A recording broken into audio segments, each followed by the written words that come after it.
Here's the scene. 90,000 screaming fans are packed into the swamp. Lights are flashing, cameras are out, chants echoing so loud that the field is shaking. And then there's this guy named Tim Tebow.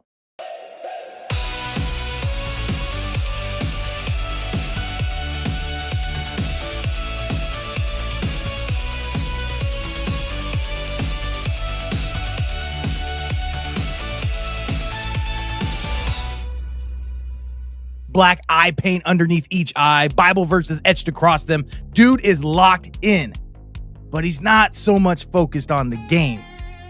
He's got his eyes set on something else. Every single game that Tim Tebow played at the University of Florida was a big game. Big games mean big crowds, and the crowd was loud. But his message? Way louder. Why is that? Because he wasn't playing for the crowd. He was playing for him. In Galatians chapter 1, verse 10, Paul frames up a tension. On the one hand, there's humanity. On the other hand, there's God. And he asks this question. He says, am I now trying to win the approval of human beings or of God? Or am I trying to please people? Because if I were trying to please people, I would not be a servant of Christ. Tim Tebow wasn't just one of the most dominant quarterbacks in college football history. He was by far, by and large, one of the boldest about his faith. Every single time that Tim Tebow took the field, Bible verses were under his eyes. Whether it was John 3:16, Philippians 4:13, millions across the country watched this man run out onto the field, take a knee, pray with his teammates. He spoke about Jesus in interviews. He lived differently in a culture that cared about anything other than Jesus. And then came the backlash. And oh, did the backlash ever come. Fans from the opposing teams would make fun of him. Media personalities during the week would take shots not only at his character, but at his convictions.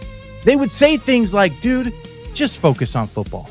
Regardless of whether I wish he'd just shut up after a game and go hug his teammates, Right. I think he's a winner, and I respect that about him. And I think that when he accepts the fact that we know that he loves Jesus Christ, then I think, I'll like him a little better, but I do enjoy. I don't hate him because of that. I just would rather not have to hear it that every single time. Yeah. Every time he takes a good snap or he makes a good handoff. But Tebow never toned it down. Not once. Not one time. Why? Dude wasn't trying to fit the mold. He was trying to follow Jesus.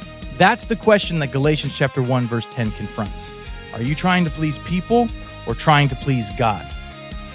These two are adversaries that meet every single time you're led to share the gospel, and the fear of man shows up. And just like there's no ties in college football, there are no ties during this tension. One of them is going to win. We're either going to follow man, back away, or we're going to follow God and move forward. Those are the only two possibilities. Which one's going to happen to you? The world hated Jesus. And Jesus told us in John chapter 15, verses 18 through 20, that because the world hates him, they're going to hate us too if we choose to follow him.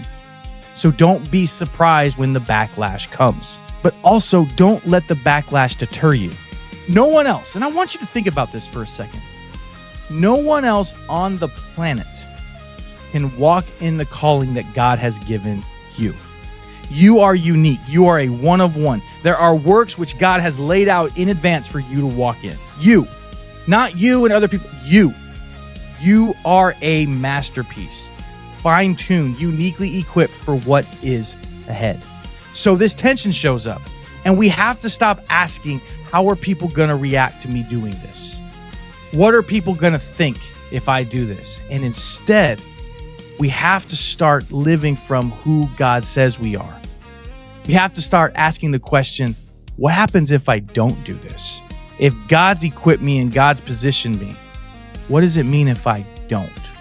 When these two thought processes go head to head and the helmets clash, and we ignore this one and we begin to walk in who God says we are, this interesting thing happens.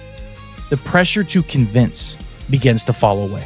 And the power to do what only you can do because you're following Jesus, obeying what God is asking. You're hearing and responding. And in doing so, the Holy Spirit empowers you to walk in the God-given calling you've been given. And when you do that, the pressure to convince falls away.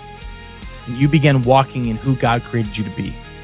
So the question is, as these two square off across from one another from the line of scrimmage and they go head to head, who are you playing for? Are you going to listen to the fear of God or the fear of man?